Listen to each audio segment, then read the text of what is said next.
Hey, Roger here. Our biggest online event of the year is about to happen where we take a volunteer, put them in the hot seat, build the retirement plan on air, and then share the results with you live. This is all coming soon, and you can register for Retirement Plan Live at LIVE.Bruce.com. We really got to face it. It's hard for you and I to get our financial house organized and our estate planning organized.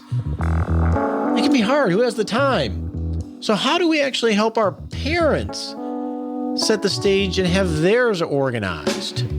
Well, that's what we're going to talk about today on the Retirement Answer Man Show. Welcome to the show. I'm really glad that you're here. I'm glad that I'm here. Now, this is week 3 of a month-long series called The Parent Project, where your parents are aging. Your mom and your dad, they're getting older. And there are stages of an aging process where they may need you to pick up the reins and help out a little bit, maybe help out a lot as they go through this aging process. And that journey can be fulfilling, a little difficult, but there are a lot of things that we can do to prepare to make it a lot more smooth for them and for you and your siblings and your family. And that's what we're talking about. So to set the stage for today's topic, which is organizing their finances and estate plan, let's talk about what we mean by why do we need to prepare in the first place? Huh?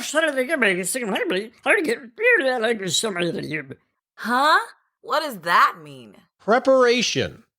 Something done to get ready for an event or an undertaking. You prepare your house for the party. You prepare your suitcase and your wardrobe for your round-the-world trip. Why do we need to prepare for taking over the reins for our parents? We don't know that's going to happen.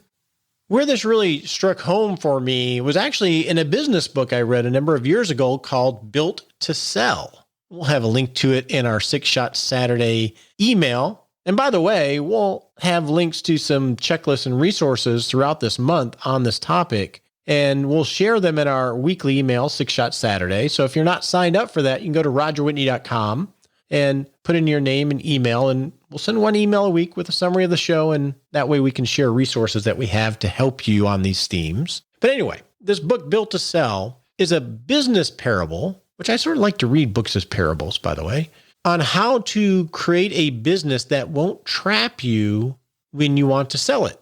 The author, John Werlow, says the number one mistake most entrepreneurs make is building a business that relies too heavily on them.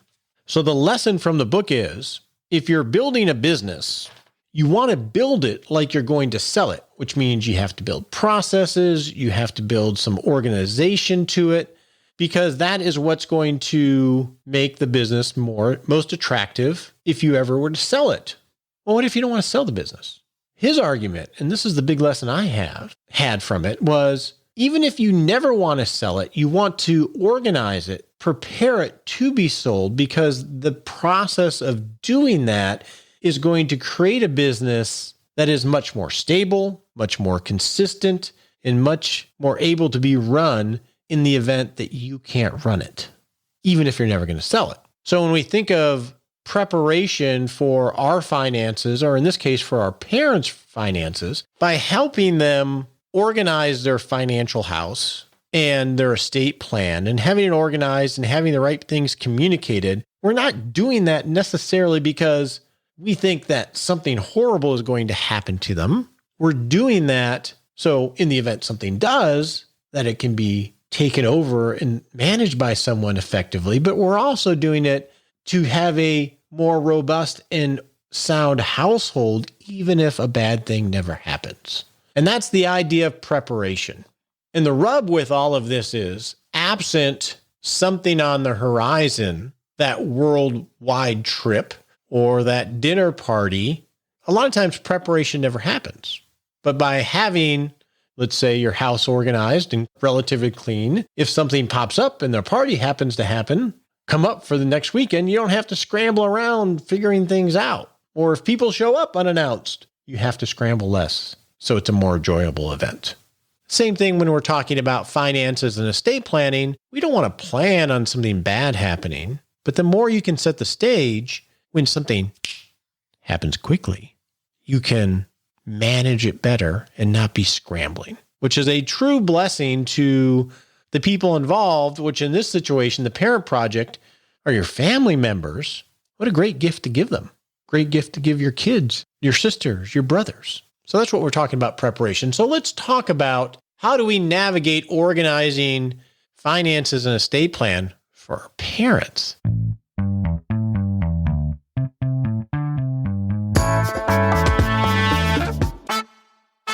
I'm a big believer in showing, not telling. So we're going to talk about how to navigate working with your parents to organize the financials and the estate plan. But after that, we're going to have one of our coaches in the Rock Retirement Club on, Mark Ross. He's been on the show before. He's an awesome guy. And like David did a few weeks ago, he's going to share his journey of managing and walking this with his parents and his in-laws, which he's had to do. In fact, he's been on the show a little bit talking about all this. Now, a lot of what we're going to talk about today is about estate planning and organization. And if you recall, back in July of 2020, we had an entire month-long series on estate planning in retirement. I think it was episodes 332 through 336. So you can revisit that to get some organization just on estate planning and organization in general. What I want to talk about today, though, is more specifically doing this with or for your parents. So last week we talked about how do you have conversations like this with your parents, right? The number one tip is to have little conversations, not big conversations. So the earlier you can start this, the better, for sure. Because you want to have a dialogue going that you can continually drip on and just add to rather than making it some big conversation. That strategy and having little conversations has served me well in many areas of my life. My marriage, my children, my coworkers, clients. And when I fail to do that and I have to have a bigger conversation in any of those realms, it's uncomfortable. Dialogue, dialogue, dialogue. And that way it's like watering a little plant. If you want to plant a tree, it's a big ordeal if it's this huge tree that you got to get into the ground, maybe get a backhoe. I mean, it's a production. But if you plant a seed and you water it and you love on it, you prune it, you water it, you love on it, it can naturally grow and become this tree. Same thing with little conversations. Anyway, so first off, let's talk about navigating this conversation because we all have different parents. Maybe we have parents that there's nothing on the horizon. Well, that dialogue could be giving them information and sharing resources so they can go get this all organized and communicate it in the way that they want.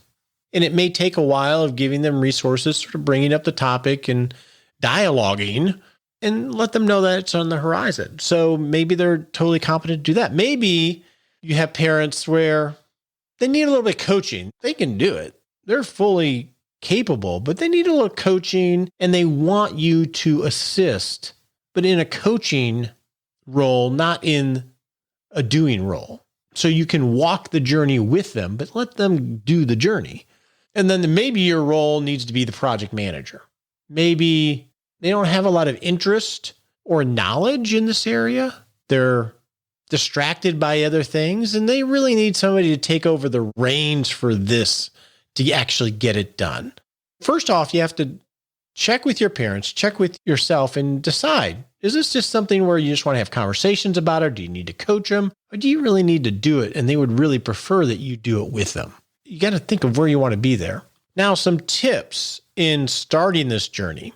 My personal preference, especially for the coaching and the project manager roles, is you want to keep this stuff separate from family time. You don't want them to integrate together where you're talking about this stuff all the time at the dinner table or at holidays. I think it's really healthy to have these be compartmentalized so you can enjoy each other and continue to nurture that relationship. I think that's really important. I think secondly, it's important to let them drive or share the process where you're helping lead them and counsel them. You're not dictating to them. I think that is more productive. And then I also think, lastly, when you have lots of spouses or you have lots of relatives, I think the fewer people involved in it, at least in the coaching or the project management of it, the better. We saw with David a couple of weeks ago, his brother delegated this to David. They both agreed David's the guy that should do this. When you have multiple siblings involved, you have more cooks in the kitchen. And I think I'll share some of it with my in-laws a little bit. My brother-in-law was the one that was the project manager in this case. He came down and did it because he was the organizational guy. And my wife and her sister were there, were informed, but they didn't lead it. They let Kevin cook. So you want to navigate this. So what kinds of things do you want to do? In the old days, when you were trying to learn something about someone's finances, you just waited for the mail to come because everybody got a statement from the bank, from the credit card, from the mortgage. You waited long enough, you got mail, and you could piece it all together. So step one is you want to start doing an inventory of helping them organize, well, what is it they got? What things are out there? You can think of account statements, safe deposit boxes, physical safes, deeds, credit cards, Social Security Administration. You want to start taking an inventory. Do they have a pension? Do they not? Do they have life insurance? Doing that PI work, Magnum PI like, and then create a net worth statement where you have a list of every single asset and every single debt on one page. And now you can start to frame what it is they have financially. And then you can do a separate statement where you have what are their income sources, their pension, their Social Security, any other sources of income they have. And you can also put their life insurance. Do they have life insurance? Who is it with? What's the policy number? What's the phone number, etc.? So first thing you want to do is just do some Magnum PI work and then put together a net worth statement and then have other pages that have these other items listed out. Another very helpful thing to do is get them set up on online access for as many things as you can. All of their various accounts, bank accounts, investment accounts, etc., utilities, credit cards, their mortgage, online access for Social Security, online access for their health insurance, any insurance you can get online access to their credit report so they can gather that. And you look at a credit report, you'll know what is out there debt-wise. But having all of this online access may be something they do naturally, it may be something they typically don't do. When you look at the conversion to paperless statements, which has been a big drive of every financial institution, the adoption rate, especially as you get older, is not awesome. And one reason you want to have online access is because then they can share this stuff with you if it's appropriate, and obviously if they want to and it's approved, so you can log on with your mom or dad and do account things without having to always call an 800 number. Another thing you can do once you have all this set up is you can go to, say, the investment accounts, the bank accounts, and get yourself or someone added to be able to talk to the institution without your parent. Again, if this is something that they are fully aware of and fully approve, so you could call the bank and they have authorization to be able to share information with you. I know as an advisor working with clients, I've often had a child call up about a parent, and without the appropriate documentation giving authorization for me to share information with this person, I ain't telling them nothing. And usually there's two levels of authorization. One is to share information. Two is to actually move money, send us a check, do a trade. So there's different levels of authorization. And most investment firms anyway will have their own paperwork that's outside of a legal document of a power of attorney, a limited power of attorney that you can sign. So I would suggest talking to them about either setting those things up or at least addressing it so you can have access in this worst case scenario. Another thing that I would suggest that you do in concert with getting them set up with online access for everything is have them start using a password manager. So 1Password, numeral 1 password is the one that I use. There's a number of them out there. LastPass, those are probably the two big ones. And so what a password manager does, you install it on a computer. It can be installed on your browser, and it will remember all the usernames and passwords for anything that someone signs online for. So Facebook, Twitter, LinkedIn, the bank account, the mortgage account, all these things that have online access, a password manager will slowly curate all that and allow it to be remembered in one place. Like 1Password as an example. As long as I know the 1Password into my app, I can access all of the accounts that are held within it simply by clicking on the website. It'll take me right to the account login and fill in the password and username, and now I'm logged into that particular account. And the nice thing about that is, in this age of security, where every place that you go has a different format that they want the password created, it can be complicated. Personally, I have very complex passwords for each individual site that I log into, but I don't have to remember all those crazy passwords because I have them all in my 1Password vault. The alternative for a lot of people is putting it down on paper or putting it into an Excel spreadsheet, which is a lot less safe and a little problematic in terms of something getting access to. So if you work with your parents and help them learn how to use a password manager, you could also talk to them about potentially giving you access to that password. So if they can't log in, you can do that as well. I think that's a good thing to do depending on where your parents are in this journey of aging.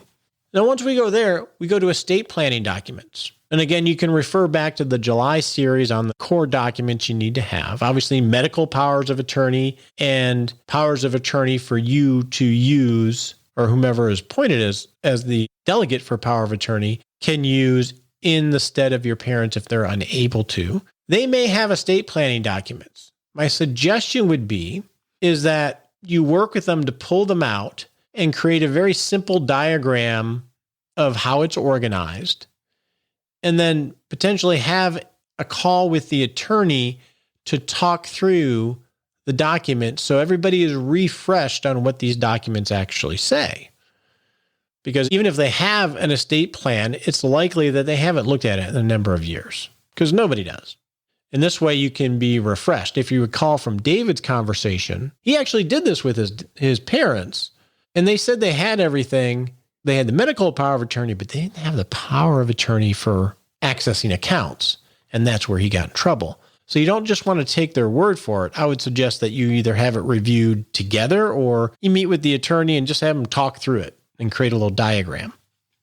And then the next thing I would do is I would create digital records of all of these crucial documents, these powers of attorney, these medical powers of attorney, wills, and so forth. Have digital records that are shared securely in some fashion. Maybe you keep a copy digitally. Maybe your parents have 2 different copies on 2 different hard drives so they can access them in the event somebody can't find the documents or you can't get in the safe. And then lastly, I would suggest that you get introductions to key people, the attorney, the CPA, the advisor, doctors, bankers, landlord, if they're renting, neighbors and friends that are right next to them that they're social with, if they have those. You want to at least be introduced. You don't have to have some big conversation, but it would be good that you've met the attorney once, even on a phone call, and he's heard your voice and knows your name. Same with the CPA, advisor, doctor, banker. That goes a long way in the event that you reach out to them sometime in the future and say, hey, Mr. So-and-so or Mrs. So-and-so, you remember me? My dad, John, and we talked to you. My name's George, and well, this is what happened. At least you've had an introduction and there's an inkling of a relationship there. That is what I would walk through with your parents to help them get organized, or at least help encourage them to get organized. And we'll have a resource in 6 Shot Saturday that outlines a lot of this that maybe you can share with your parents over Christmas or in creating this dialogue. And this type of preparation, if you do part of this, you're going to be well beyond most people. And anything that you can get done here is going to put them in a stronger position, even if they never need to have somebody take over the reins. And that's the beauty of it. This is helping make their life a little bit more resilient financially and legally, regardless if anything happening or not. And so with that, let's turn and chat with Mark about his story of having to manage a parent project.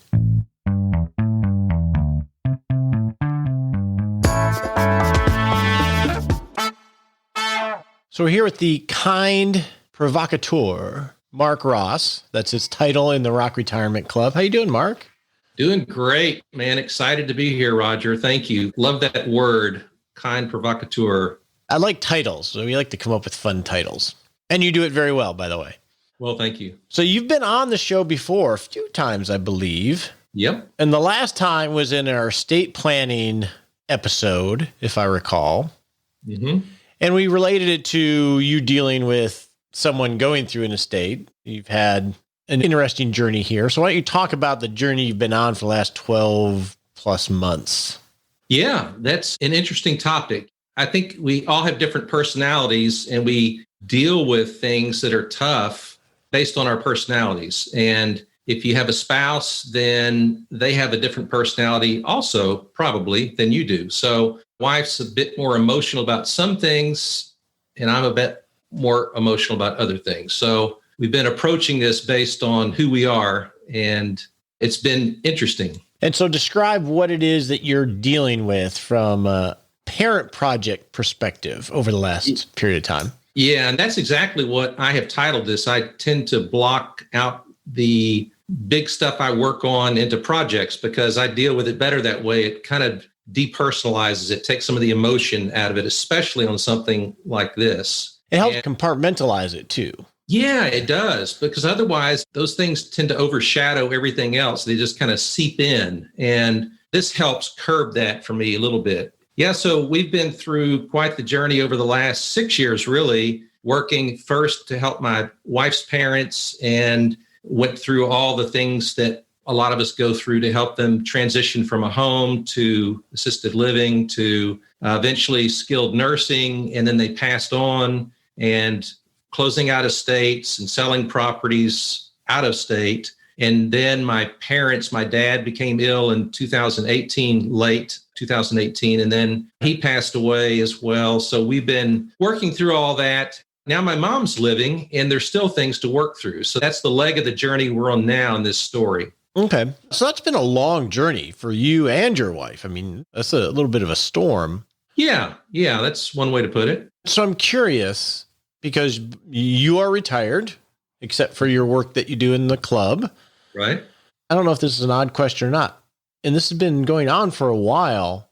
How do you compartmentalize it to enjoy, not let it rob your life or retirement? Yeah, I think that it's a challenge, especially when this is new to us. If we all live long enough, we're probably going to face taking care of parents. We want to do that, but it's a skill set I've learned that I have had to grow into. At first, it was super scary for me. And actually, there was I'm just being kind of honest about all that. Well, I'm being honest about this. There was some real emotion involved, anywhere from grief to anger to resentment to overwhelm and to frustration. And I tend to deal with those kind of things. If I put a block of time on the calendar when that's possible to say, okay, I'm going to deal with estate issues for 2 hours this week regarding the parent project. And other times we've had to dedicate longer blocks of time, like when we had to travel out of town. It was kind of frustrating at first, just not knowing how to do all this stuff. But we finally found our rhythm in the middle of all that. And it actually became really enjoyable. The traveling back and forth, going out of state, it was kind of home away from home. And it didn't start out that way. It was like, for me personally, it was like, how am I going to do all this? I got other things to do, and I want to honor my in-laws. And so I've had to learn from others and just really be intentional about trying to enjoy as much as I can with this journey. And because you're retired, you're a busy guy, but you had time. How would you have done this if you had been working? I don't really know. All this started when I was still working in a full-time career, and we would just block out some vacation time to go over out of state and take care of a few things. And then we'd come back. And about a year into that is when I retired. So I had more time, but I was trying to start a self-employment gig, and I'm still in that. But it was like I was torn between how do I do that and this? Well, I figured out how to do it, because what I do doesn't require being location dependent. It can be done on a phone and a computer. And I just learned how to start managing my time differently to handle all this. And it actually, what started out as super overwhelming became really an enjoyable journey. You've said that enjoyable a number of times in the last 5 minutes. Yeah. How do you make managing the aging of parents enjoyable? Well, if you look at it from another perspective and say, how would I want to be cared for if the roles were reversed? I believe we did a really good job with all that. And our theme was, let's help our parents age with integrity, with as much enjoyment as they can possibly experience by us making things easier for them. I think we found joy in helping them find ways to, as much as it's possible, to enjoy the final days, the final time in their lives. Okay. And keep coming up with these how-to questions because it's just so much That's good. That's what this is about. It's how to. How did you navigate the conversations, if you're willing to share, with the parents who are actually experiencing what can be a pretty scary part of the cycle? Yeah. So we've been with 4 parents who have aged in the context of what we're speaking about. 3 of them have passed on. And so there's the ongoing conversation with my mother now, and I'll work into reverse here. Okay. With the one, my mom, who's still living. A year ago, she moved into independent living from a large home that she and my dad had for the last 30 years. And it wasn't like, Mom, you're moving. It's like when my dad passed away, I knew that she couldn't keep living there, but we just found ways to just let it kind of play out. And it came a time where she had a fall, had to go into the hospital, then rehab. And then we just had the conversation because it was the right time finally where she would accept it that, there's a better way to do this for you. I think you'd really enjoy. And there's more to that. But that was one conversation of how she surrendered to that and really has been loving. She's learned to love where she is now. And she's very social. So it was a great move. So that was a living conversation. The others were more of, once my father-in-law started having some memory issues and my mother-in-law saw that, and it got to the point where she came to accept he's better off in another home where they can take care of him because I can't do it like they can. She finally came to that place of accepting that. And then eventually the same thing happened with her. Not so much the memory, but physical things were happening. And I guess, Roger, these conversations are just little bitty conversations along the way.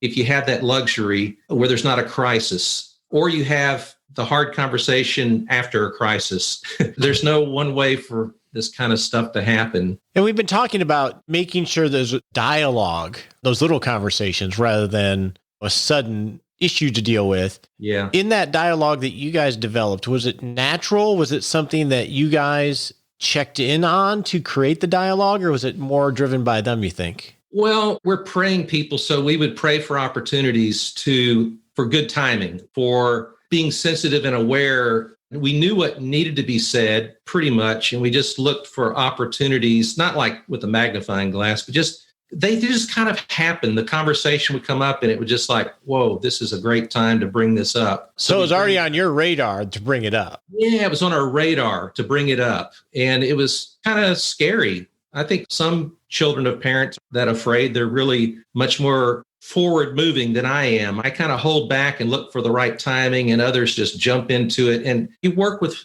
who you are and how you are, but we have to consider who our parents are that we're trying to visit with. My mother, you got to spoon feed her. My dad, if you don't tell him straight in his face, he missed it. So I was going to ask you if you had to have a different style for each one of the parents. Yeah, definitely different style. And it's really helpful to be aware of that. And if you're in it together, hopefully with someone helping you, like if you have a spouse, it's a team effort. That is for sure. And that's the only experience I've had with it, is a team effort. I don't know what it'd be like being a single child taking care of it. In this case, we had some siblings who helped out at the right times, but we were the primary ones here and available and worked through it. How did you navigate with the siblings on who does what, or was that fairly easy?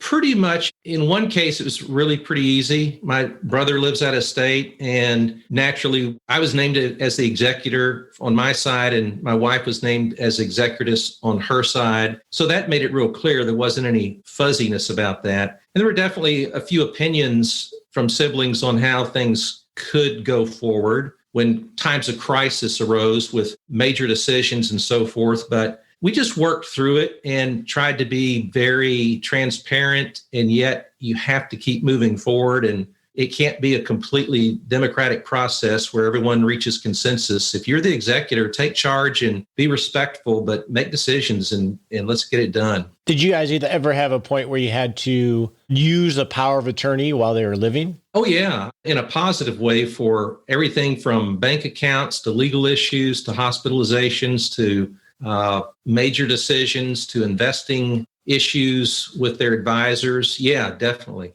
What was that process like? First, if you have a good guide as an attorney, it's very comforting. And you ask questions, you do study on your own as much as you think you want to, just to be informed. But it was for the out-of-state parent project, we had an attorney there in that place, in that town, which was a huge help. And then for ours over here, we have one local here. So they're part of the team. And this whole thing, when I said earlier about if you have a spouse, then you have a two-person team, but really you're building a team of those that are caregiving. If your parents live in assisted living or skilled nursing or whatever, you build relationships with all these different people along the way because you need them and they know it, but you treat them with respect and gratitude. And I don't mean smoke and stuff. I mean genuine respect and gratitude because they're part of your team to keep moving things the way they ought to move. So on the power of attorneys, obviously the documents worked. Yep. How old were they when you pulled them out of the safe or when they pulled them out of the safe? One was probably about, if I recall from my side of the family, it was like 20 years old. Really? But it worked. And what I did is I freshened it up with the local attorney. And I said, we need to update all this and make it current. There were a few little things that we tweaked to meet the needs of the present. So you were able to get it updated before you actually had to use anything? Yes and no. We tried to use it initially and said, we need to tweak this thing. This isn't working. And we did it, of course, all ethically and legally and so forth. But one was about 20 years old and the other one was about 10 years old. And we had everything updated for both sets of parents.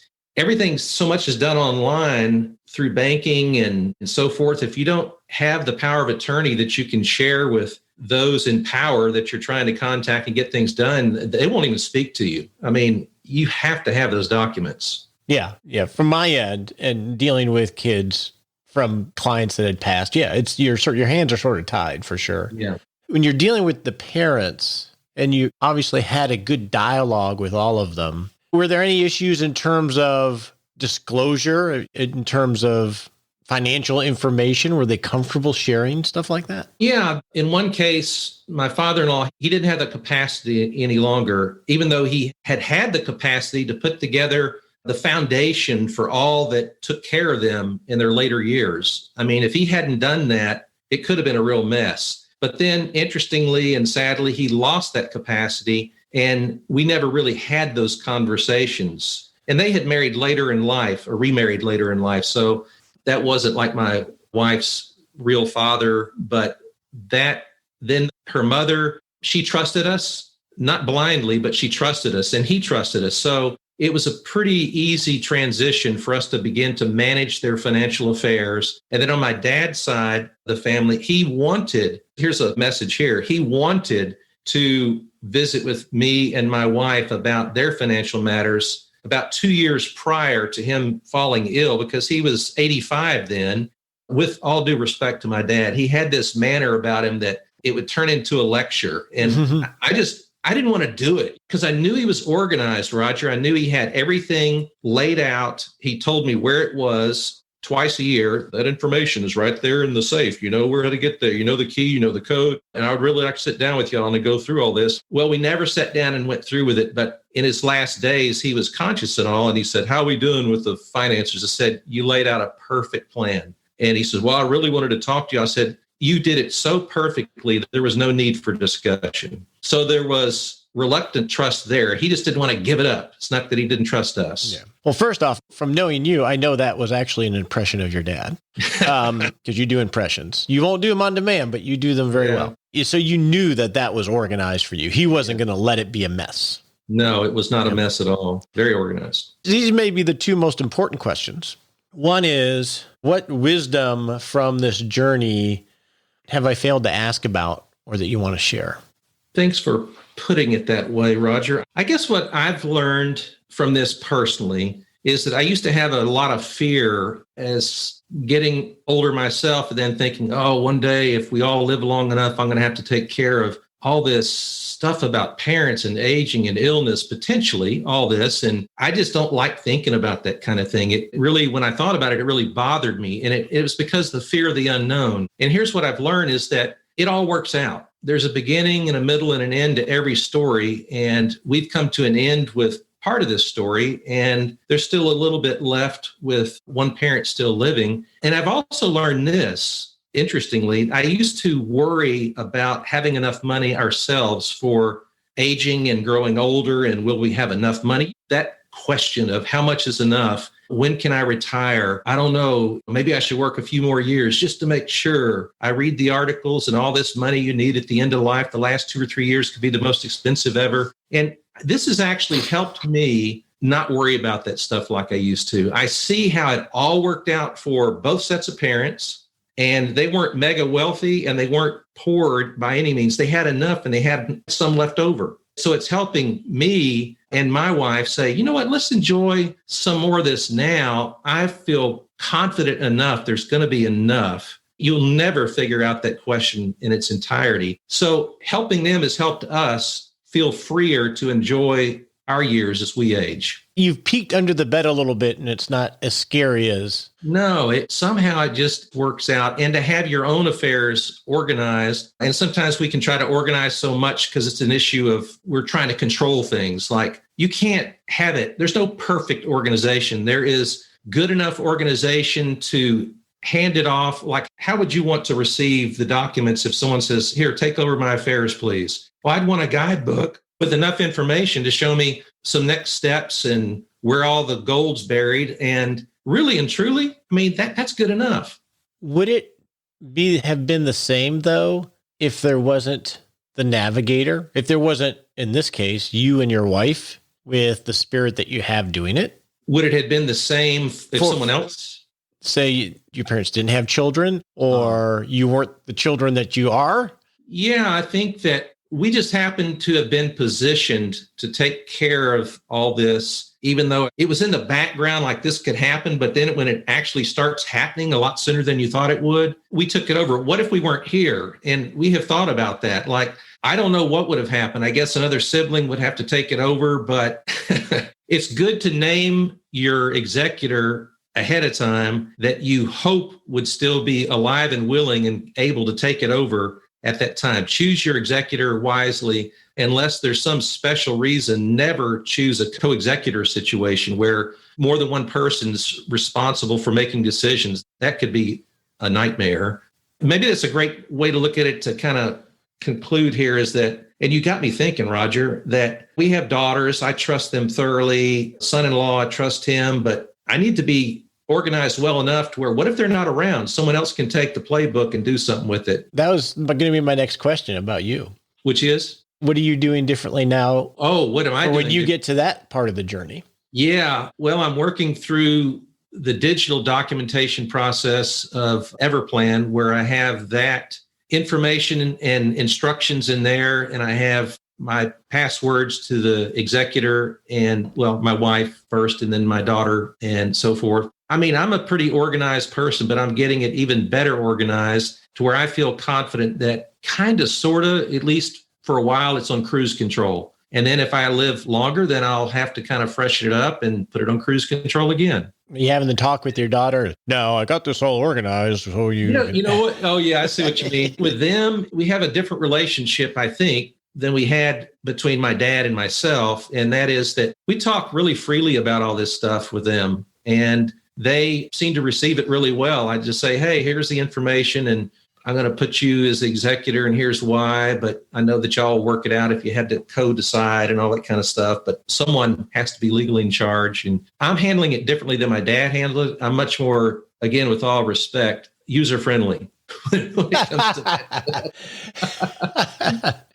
And my wife just says in all this, now that she's taking care of helping my mom with all the caregiving coordination and all that kind of stuff, and I take care of all the financial kind of stuff, and there's some blending there, but she just said the other day, she was crying, and I said, what's wrong? She said, I just miss my mother so much. I said, it's because you're helping my mother. It reminds you of all that, and it's still pretty fresh even after a couple of years. She said, well, I hope that someone will take care of me like we've taken care of our parents. I said, wow. Well, if your daughters are living, that will happen. If they aren't, I just don't know. But I'm not too worried about it. Well, thanks for sharing your story. I appreciate it. You're welcome. Thank you, Roger. On your marks, get set.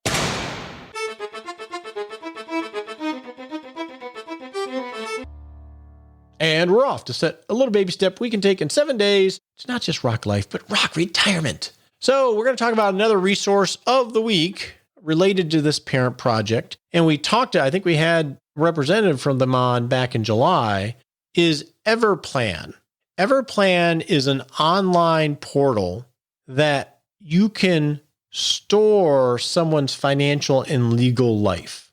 So it's secure. Anything on the internet can be secure, but it's a portal that allows you to organize all the documents and the passwords and the account statements and everything else. And the cool thing about it is two things. One is it allows the user to assign delegates. If you're organizing your dad's estate or your dad's finances, he can assign you as a user, but only give you access to certain things, or only give you access at all if certain things happen first, like he's in the hospital. And they have protocols in place that will allow that access to be granted in the event of something. So that's really cool because it's a great way to get it all organized without just sharing everything. The other thing I really like about Everplan, it's really like a TurboTax type of function because this stuff is so confusing. It treats it like a little agile project where it interviews you or your parents and walks through all the little things that you're going to want to curate here. So you can just take it step by step rather than just getting overwhelmed with a big list of stuff. I like Everplan so much, we licensed it for the Rock Retirement Club. So anybody that's in the Rock Retirement Club gets access to it for free as part of club membership, but you can go to it directly at everplans.com.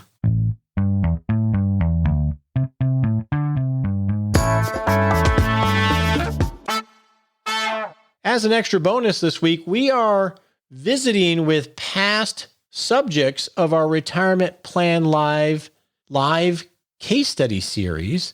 And I thought we'd have a chat with LAURIE from LAURIE&Bruce. They were a few years ago about where they are since their journey in doing a retirement plan through Retirement Plan Live. So let's chat with LAURIE. So LAURIE, I'm really excited to chat with you because yours was a little bit of an outlier that I actually got feedback on, which I think is awesome. But we'll get to that. But how are you and Bruce doing? We're doing well. Bruce is turning 65 next month. He's been retired. This will be 3 years. Starting in January of next year, he's been retired. So going on Medicare. All right. Now, what was the hobby that he had? It was a weird word. I can't recall it. Hydroponics. That's right. Hydroponics. So is he still into hydroponics? No, he's not. Oh, okay. Okay. It was a passing interest. He really needed to have a big greenhouse and we didn't really have a good place for it. And so he was trying it out with this other kind of equipment that somebody gave him and it didn't really work out very well. So he's still skinning his deer hides and working around the yard. So That's what he does. So if you recall back to the wireframe of a plan that we put together, were there any significant changes that you've found a few years later? Did it go according to that plan or what's changed? It pretty much has. Yeah, I kind of, listening to you and other retirement podcasters, I've been thinking about the income plan part of things. And that's one of the most important things where you're going to get your paycheck from. So just working on that. And we manage our own investments, working on that. And things are going pretty much as planned. So it's pretty good.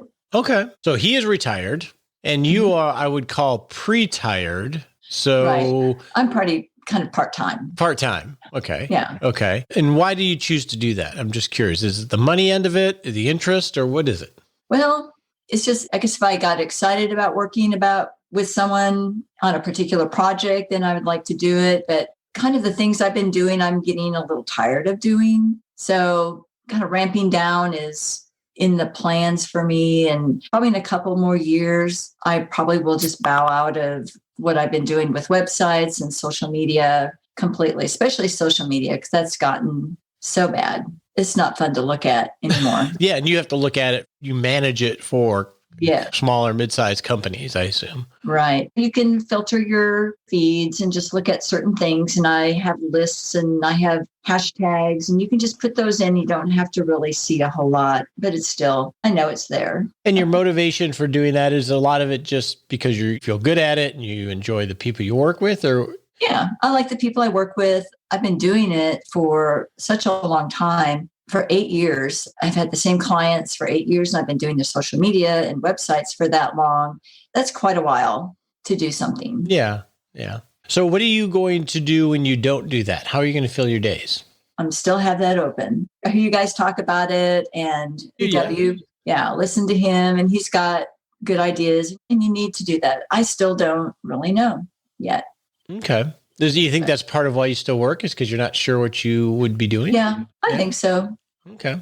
If you did know, let's say you couldn't work, if you did know the answer, just hypothetically, what do you think it would be? How would you fill your days? I'm just trying to think about things I'm really interested in, causes or, volunteering, something like that. I like working with animals, but there's really nothing structured around here that I would want to work with. And I thought about just helping people with technology, but then I think, am I going to be tired of technology by then? I've put a lot of things through my mind, but I'm just still not very sure. What do you think now that Bruce is retired? Do you think that will pull you a little bit more, or is he busy off doing his other things? He's busy doing his things, and he doesn't really like me helping him. Now we've been picking up branches in the yard, and he wants to cut them up and use them for burning. And I want to get them out, drag them out to the street. And he said, why don't you go read a book or something like that? But, my wife won't let me help her with her woodworking, so I can relate to that. Yeah. So he's real particular about how he gets things done. And I know that. Okay. But we like to do, for our anniversary, we went on a hike around here, and that was fun. But we have separate interests for sure. Okay. Now, when we did your case study, one of the things that was unusual about it relative to the others was the amount that you need to live a good life, the amount you spend annually to live a good life. It was on the smaller end of the scale of how much someone spends on an annual basis. And that shocked a lot of people. Some people, it blew their mind that was enough to have a good life and be happy. Are you happy? Yeah, happiness is what you make it. Being content with what you have is something I try to do. And we've actually, since he retired, we're probably spending a little more money because now we decided to start a Social Security at the beginning of this year when he was 64. And that's been kind of nice. And then my income. And then we planned all along to take some of our cash every month. And that's been planned out until I go on my Social Security. So we've actually spent more money than we used to spend, which is kind of fun. We redid a sunroom at the front of our house, got that done. Next year, we're going to do a deck out back. So we have things planned that now I think it's time to spend some money because I'm used to not spending money. So we need to spend it. And our net worth has gone up quite a bit over the last 3 years because the market's been so good. So I keep thinking you should spend some. We're not wealthy like a lot of people, but for us, you hear about people that can't start spending money, and that's probably us. Okay. And it's interesting because what people think is a lot of needs are really discretionary things that we make choices about, right? In terms of where we live, the house we live. I just thought it was interesting because if you haven't listened to the series, we'll have links to it in the show notes, but it's just a lot less on an annual basis than what is normal, quote unquote. I'm using quotes here. What is normal in most retirement planning. Even when we went through it in the case study, it's It's like you have a very full life. It's just designed differently, which is not a bad thing. We went on a vacation this summer. We were going to go do a European river cruise, but like your vacation to Italy, that just didn't happen. Yeah, didn't happen. But we went somewhere else. We went another state, and had a great time. And so that was it. Now, it's been a few years, so I'm curious because you said you still listen to this podcast, which is great, and other shows, and you're definitely very educated on planning. You're very intentional about it. What revelations have you had in the last 3 or 4 years, do you think, when it comes to building your retirement plan? Is there anything that sticks out? Well, I remember when we did our sessions, it's been 3 years ago now, and you talked about healthcare and how much it was going to cost every year. And I always thought, and I never said anything, but I thought, we're not going to be spending that much money. He's crazy, But then I realized, since we just went through the Medicare process and doing all that research and deciding what to do, now I see where you came up with, I think you said it would be $3,000 a year per person. And that's just if you it's going to be $148 a month next year. Plus, if you're on regular Medicare, it might be close to $100 a month, plus your Part D. And you add that up, and it is close to $3,000 a year. So that was an education. I learned about that. But the other costs, I really have been doing a lot of planning, using a lot of online planners that have really been very helpful. I bought some programs, and you let people in your retirement club for free early this year, which was great. And I took advantage of that. So I think we're pretty ready. And hopefully we've planned well. One thing I said, I remember saying when we were going through our stuff, is when I get on my Medicare and he does, I said, we're going to have a raise. We're going to get a raise.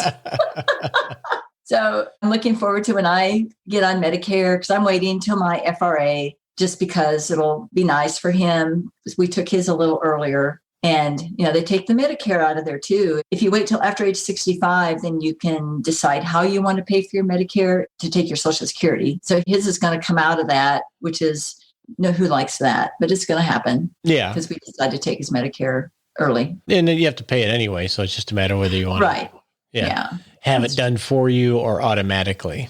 Right. So 2020 was a wash. From a financial perspective, any big changes for next year?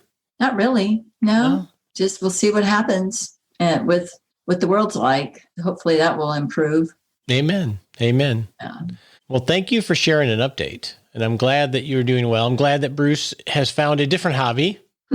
Well, probably the same hobby. He's just leaning into one of his many hobbies. Yeah, he keeps busy, and I keep him busy. I can always find a project for him to do. So I appreciate you asking me. It's been really fun, and still enjoy your show. Like I said earlier, it's my Thursday morning walk with my dog, and it's Roger morning. So awesome. I have a morning. Awesome. All right. Well, you enjoy your Christmas. All right. Thank you. You too.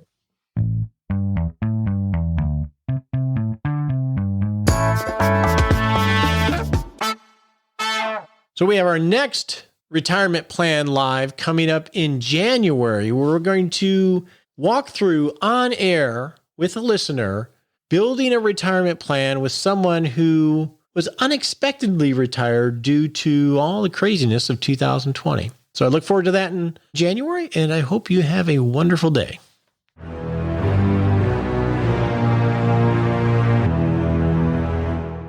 Hey, it's time for that all-important disclaimer. We so appreciate you listening to the show and love your questions and love the teaching that we're able to provide here. And actually, it helps us too. But remember, you're not our clients. Not love it if you took advice from us on the show.